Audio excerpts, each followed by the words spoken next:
Okay, so I am go- so actually what I am giving is actually not one talk but two talks. There are two parts to the talk, and by making slides, I realized I have made too many slides, so I will probably not get to the second part. So therefore, let me just give you the punchline and the main takeaway point in this first slide itself.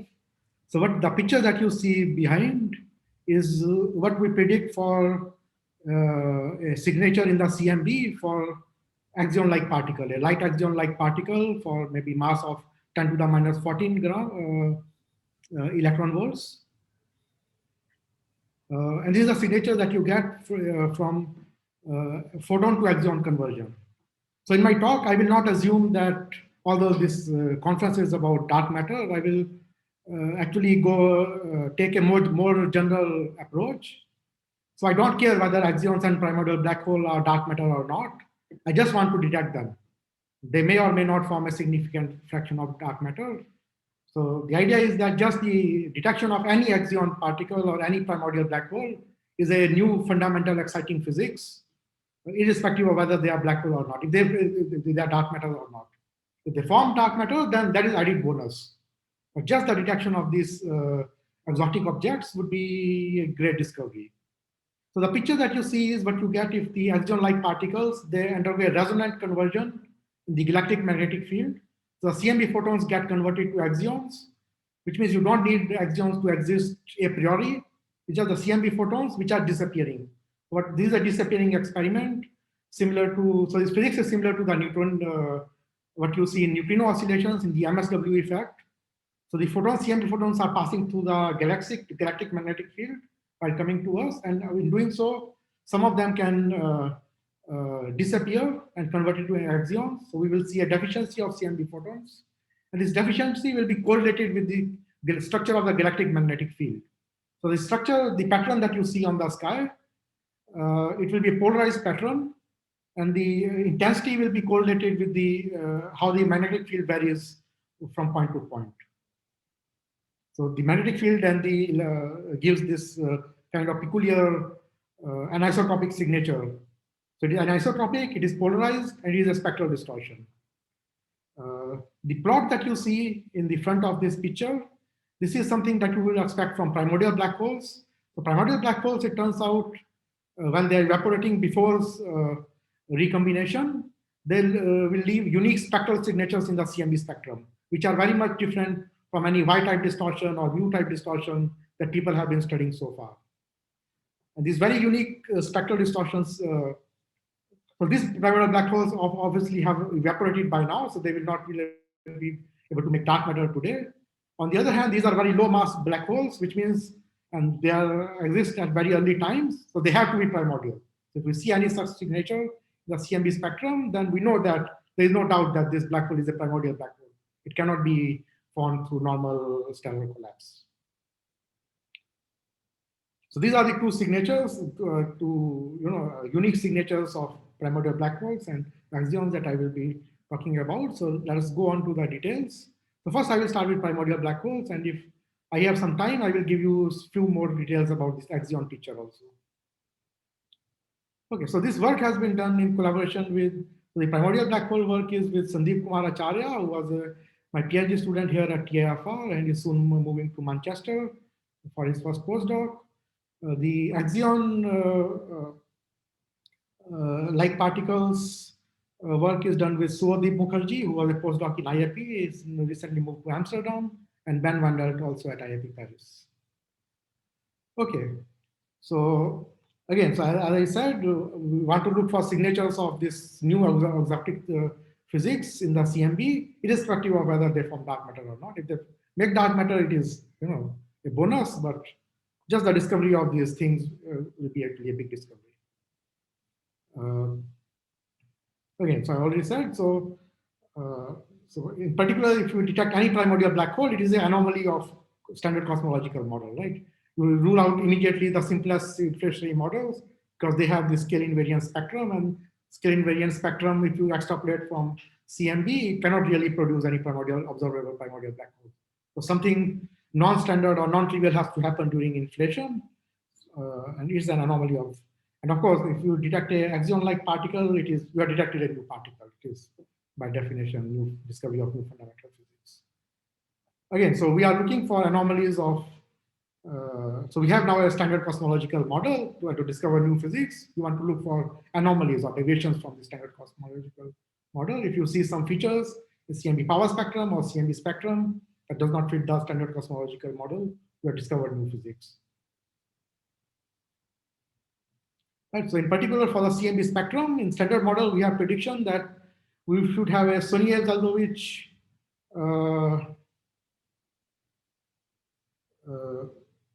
so Sonia-Zeldovich effect. Okay, so from very high redshift, so actually the first line should read Bose-Einstein spectrum or the mu distortion effect. So mu distortions, there is a typo here. So mu distortions we expect at the level of 10 to the minus 8 level, and Sonia-Zeldovich effect or Y distortion we expect at the level of 10 to the minus 6. So we detect a distortion which is not a mu distortion or a Y distortion, or distortion which is bigger than this 10 to the minus 6 or 10 to the minus 8 level. It is an anomaly, signature of new physics. So just to tell you that the best measurement limits that we have, they are at level of 10 to the minus 4 and 10 to the minus 5. So at this level, we don't see any CMB spectral distortions. The best measurement is still by Kobe-Feiras. But in future, hopefully, we will have a new experiment such as PIXI, which was proposed by NASA. So the standard model predictions are still a couple of orders of magnitude below the sensitivity of this Kobe-Feiras. So just to remind you, Planck spectrum is given by this well-known formula, but usually most of these fundamental constants, they just give dimensions of intensity to the spectrum. All the information about the spectral shape is in this red part, which is the occupation number. And in fact, we can even write it in terms of dimensionless frequency by dividing the frequency by CMB temperature. And these are the advantages that this X is an invariant, relativistic invariant. It does not change with the expansion of the universe. The frequency and temperature both redshift in the same way. So in this, in terms of occupation number, the Planck formula is very simple, 1 over the e to the x minus 1. And Bose-Einstein spectrum, we just add another parameter mu to it. So this mu type distortion, the nomenclature comes from this mu in the Bose-Einstein spectrum. So mu distortion just means Bose-Einstein spectrum. Okay, so we have actually detected some distortions of the CMB, right? In the galaxy clusters, people detect Sonia-Zeldovich effect now routinely, but this is still in very directions of clusters. So only along the line of sights, we intersect some big clusters on the way to CMB. But we have not detected any global Y distortion or global Sonia-Zeldovich effect. So one place, for example, where this global Sonia-Zeldovich effect can come in standard cosmology is from reionization. So, and the amplitude is very simply given by if you assume that, okay, temperature is of or during reionization is of order 10 to the 4 Kelvin. Optical depth is around 0.06, which we see from CMB. Then you expect the amplitude of this Sonia-Zeldovich effect to be about 10 to the minus 7. And what this means is that the CMB photons, when they pass some ionized plasma, they get boosted by interacting with inverse Compton scattering with electrons. Electrons have higher energy than CMB photons. So there's the elastic scattering between CMB photons and hot electrons. They boost the CMB energy. And that is what is shown in this plot here, that these CMB photons get boosted, and this difference between this new spectrum versus the original black body spectrum, that is what we know as Y-type distortion. So I will not be plotting the full spectrum from now on. I will just be plot the difference from the black body spectrum. So I will not plot this intensity I knew, but delta I knew, difference from black body in the rest of the.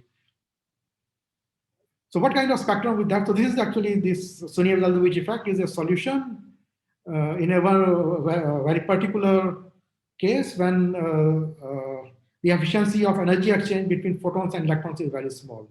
We can see this by creating some parameter called what I call Y gamma here. So we multiply the number of scatterings. Sigma is just the Thomson cross section and is the electron number density. By multiply this by energy transfer per scattering, which is of order k2 mc square, the non-relativity limit, we need get something akin to efficiency of energy exchange. The importance of this parameter is when this parameter becomes much larger than 1 at high redshifts, then equilibrium is achieved and you become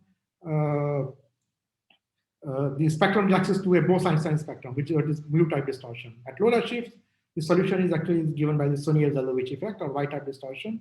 And intermediate, you may have partial comptonization or partial evolution towards equilibrium, and you get this intermediate type distortion. So we can actually calculate this.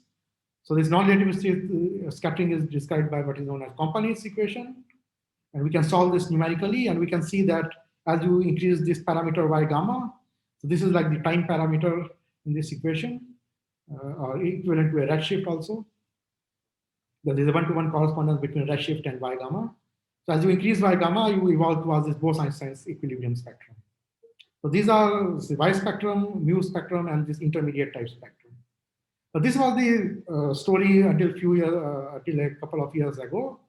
And people were using this theory, in particular this Y-type distortion and mu-type distortion, to constrain all kinds of new exotic physics in the early universe. For example, if you have particle decays in the early universe, they can inject energy and create these distortions. You can have evaporation of primordial black holes, which can inject energy and create this distortion. You could have cosmic streams. But most of these exotic processes, this non-relativistic approximation is no longer valid. So this non-relativistic approximation, you assume that everything eats up the electrons, and you have non-relativistic complex scattering, which creates spectral distortion. This is no longer true for most of the interesting exotic physics scenarios. In particular, the things we are interested in, primordial black holes, we will see that their temperature is of order GeV, which means they will be injecting relativistic electrons and photons with energy much bigger than the electron mass. So what we should do is actually, instead of just using this non-relativistic approximation, we should evolve the particle cascade. These high energy particles will interact with the background electrons and photons and trigger a cascade. And we should evolve this cascade to get the final distortion. And when you do this, you find that actually the distortions you get are very, very different. This is the work done by this Sandeep Acharya. All this work is part of his PhD thesis. We see very funny things like this double peaked spectrum. Of course, this high X is the X greater than around 10 or 20 is actually unobservable. So a CMB band is mostly below X of 20. So the second peak will actually be unobservable. In fact, it will be destroyed when recombination happens. But you see that this is highly non-trivial distortions of the CMB, which are very, very different from this Y distortion.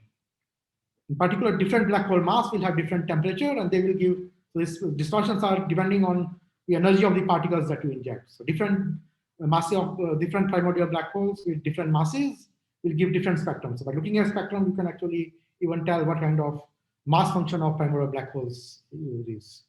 So it's just to show that, how the black holes, initial black holes with initial mass of 10 to the 13, 12, or 10 to the 11 gram will decay. So as they decay, their mass decreases. So this solid line is the mass of the black hole. As it decreases, that it evaporates. And this dotted dashed line, and on the right-hand side, we have plotted the temperature. So this dashed line is the temperature. So the mass decreases, the temperature increases, and actually the particles that it injects, the energy of the particles increases. And in the mass range we are interested in, which will evaporate between recombination and BBM. Those are the redshift rate we will be interested in. The energy of the particles injected by black holes, or the temperature of the black holes, is of order GeV. So we need actually to do this relativistic calculations. In fact, we will not just inject electrons and photons and neutrinos, but other particles also. As the mass of the black hole decreases, the temperature increases, and you start producing quarks, pions, and higher and higher energy particles. It's just showing the energy going into different, the energy injected by the rate of the energy injection by black holes normalized to just, if you assume normalized to just photon and neutrino injection. So if you ignore all the higher mass particles, then you will be actually greatly underestimating the rate of energy injection by black holes. So we have to, so in the earlier work, people had actually ignored all of these quark gluons and high energy particles. They mostly took into account only photons and neutrinos. But now recently people have started taking into account these other particles also. And in particular, we did actually end-to-end calculation, taking into account all these particles and calculating the hadronization with Pythia, and then evolving the cascade. So once you, after hadronization and once all the unstable particles have decayed, you will be left with stable particles, which are photons and electrons, and maybe some energy in hadrons and neutrinos. Neutrinos just escape. But the photons and electrons, so what is shown here is the photon and electron spectrum. So the red lines are, okay, if I am not wrong. So red line is photons, and I think black lines are, sorry, black lines are, I think, electrons, and red lines are photons. So this is the spectrum after everything has decayed away, and the initial hadronization has finished. You are left with this electron and photon spectrum, and the spectrum depends again on what is the mass of the black hole. And we should then take this spectra and then evolve the cascade, taking into account their interaction with background photons and electrons as well as ions. So depending on the initial energy of the initial electron, you can have actually many steps in the cascade. So the quasi-cascade process. So if you have low energy electrons, for example, below keV, they're actually more efficient in just depositing their energy as heat. And these non-relativistic distortions that people had calculated earlier are a good approximation. But as you go to MeV energies, suddenly the distortions, actually you have significant deviations from these distortions. If you go to even a higher energy, then initial electron is not able to lose all energy in one step. It undergoes multiple steps to lose energy. And if you go to even higher energies, then you have additional steps. And these steps actually we see even in the spectrum, this change in the spectral distortion as we increase the energy. So here I am showing just injecting electrons of particular energy. So as we start increasing the energy, you go from blue to red. So you see that the peak of the spectral distortion at high energies is shifts to the right, and the amplitude of the spectral distortion goes down. This is because in each scattering, the electron is actually transferring more energy to the photons, which gives this rise to this high energy tail, so shifting to the right. And because the total energy is constant, so high energy electrons need fewer scatterings to transfer all their energy to CMB photons, and these fewer scatterings translate into this lower peak. But as you keep, so this is just happening in one step, but if you keep increasing your energy, these high energy photons will again, actually in the high energy tail, they will have high enough energy that you will go through the second step, and these photons will again boost some of the electrons, which will again interact with background CMB photons. So as you keep increasing energy, then suddenly the first peak goes way to the right, when the secondary peak or the peak for the second step start developing, and the spectral distortion start increases again. And to keep increasing energy again, this will happen. The peak will keep going down and moving to the right, and then the third peak will develop in the CMB band. So the higher peaks actually will be unobservable. We can only observe the band peaks in the CMB band that we have shown here. And these peaks you also see if you plot how much energy, initial energy, is going into heat versus photons. So the X less than 20 photons, these are in the CMB band. So you see that this oscillate, the amplitude of the spectral is oscillating. X greater than 20 photons, they are out of CMB band, they will be unobservable. So this energy is lost. Everything which goes into heat, this will create a non-relativistic Y distortion. And this we have to add. So whatever the distortions I have showed you before, they don't include this contribution from heat. So the total distortion that you will observe will be this X less than 20 photons plus the non-relativistic Y distortion coming from this heat. So you already see that at MeV, actually, you will have a big suppression. So even you will combine the energy from heat as well as this non-thermal distortion, still the 40% of the energy is lost to X greater than 20 photons, which we will not be able to observe. So if you only assumed Y type distortion, you would have actually overestimated the spectral distortion you would get. So you would have gotten stronger constraints than what are really there for primordial black holes.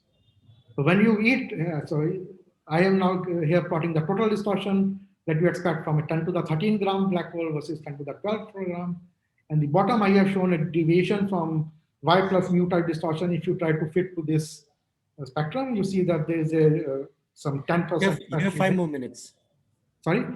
5 more minutes. 5 more minutes, okay. So at least I will be able to finish the first part of my talk. So the energy injection also changes the residual electron fraction after recombination. This is what is showing here. For different mass black holes, what fraction of energy is going into ionizing the hydrogen atoms at different redshifts. So most of this evaporation is actually happening at higher redshift, but some energy survives. So energy deposition into the plasma is not instantaneous. It takes some time. A small fraction of energy actually can survive even after the black hole has completely evaporated, even after recombination, and they can still affect the ionization fraction. And this will, so you will have higher amount of residual photons, which will create polarization in the CMB, which is showing here. So you will enhance the polarization in the CMB anisotropy. This is the E mode anisotropy. And also these high energy photons from this primordial black hole evaporation can also photodissociate light elements produced in the BBN. So BBN can also give us some constraints. So let me just come to the main plot. So here I have collected all the constraints that we have gotten from CMB spectral distortions, which are these Kobe phi-Ras, which are the current constraints. And this pixie line is what we will expect if we have, the next experiment, which has 3 orders of magnitude improvement over Kobe phi-Ras. And you see that these two solid lines here, this blue line and this violet line, they are the BBN constraints from destruction of the light elements. The difference between the two is because the data that we take for the helium-3. So you can think of this as a helium-3 is actually notoriously difficult to measure accurately, the primordial helium-3 abundance. So this is the helium-3 overproduction from helium-4 destruction. And so this we can think of this as an uncertainty band between that we have in the helium-3 data. You see that right now spectral distortions are weaker than this BBN constraints, but in future it may become stronger. The spectral distortion constraints also we have extended to actually lower black hole masses because we evolve the full cascade and we take into account that the black holes which evaporated at redshift 6000, still some of the energy survives until after recombination and can affect the CMB spectrum.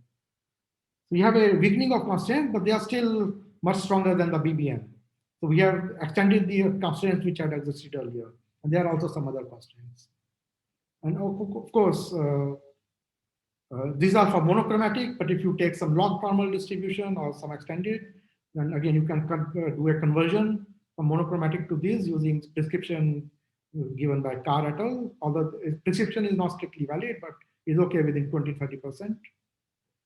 And of course, these black holes must come from some rare non-standard curvature perturbations in the early universe. So we actually, they are actually constraining the curvature perturbations on scales which are very, very small, k of 10 to the 14 to 10 to the 17. These are much higher k than what we see from CMB. So if we combine this with CMB, the combined picture actually we are seeing 40 folds of inflation. These are many, many folds away from what CMB is telling us. So in principle, the physics here can be very simple, very different from what is happening. Inflation can be very different here than what is happening from CMB in some non-trivial models of inflation. We heard about these things.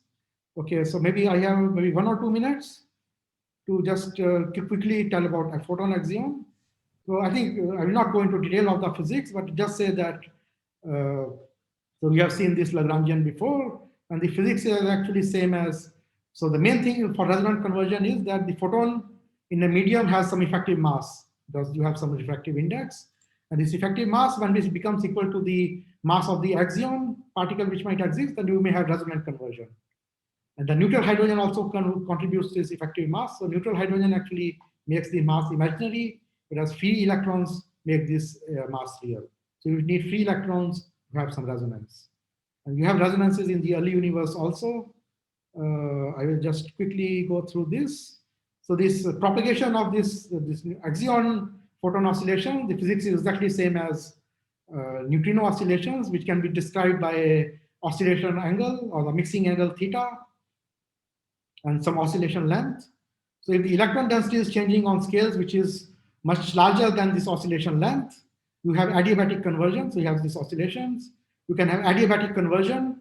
If you look at the eigenstates of this two-photon system, adiabatic conversion means that you will always remain in the same eigenstate. So at higher electron densities, the high energy state is photon, the lower eigenstate is axion, whereas in the vacuum, the low eigenstate is photon, high eigenstate is axion.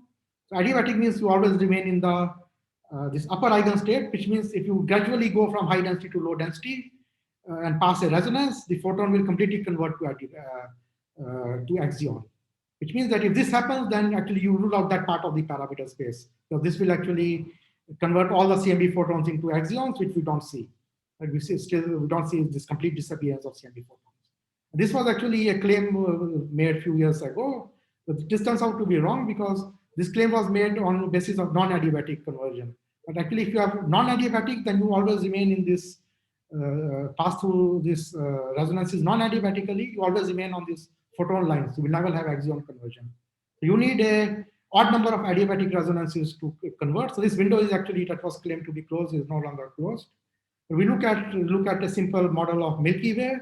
Whatever we know about the magnetic field, there are some models, and there's some models also about the electron density. You take that, you put that together with this photon axion conversion, and you will find out, okay, the spectra, the conversion is actually frequency dependent.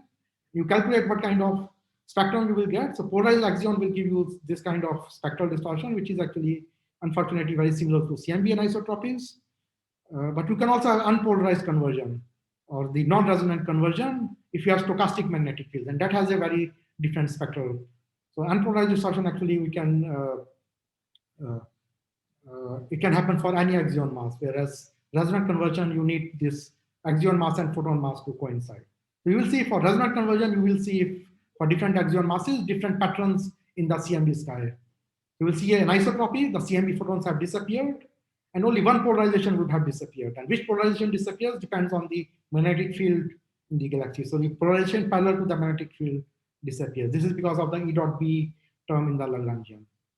And we can, for non-resonant conversion, because spectrum is different, we can look for it in Planck. And we did this, and we found that actually this Planck data already puts limit of 10 to the minus 5 on this probability of non-resonant photon to axion conversion. And it puts limit on some combination of magnetic fields as well as the axion. So we can have projection we can look at this paper for projections for future experiments. So I will just stop here. This is my, I think I had already given you the summary in my slides. So I will just stop here and I will take questions.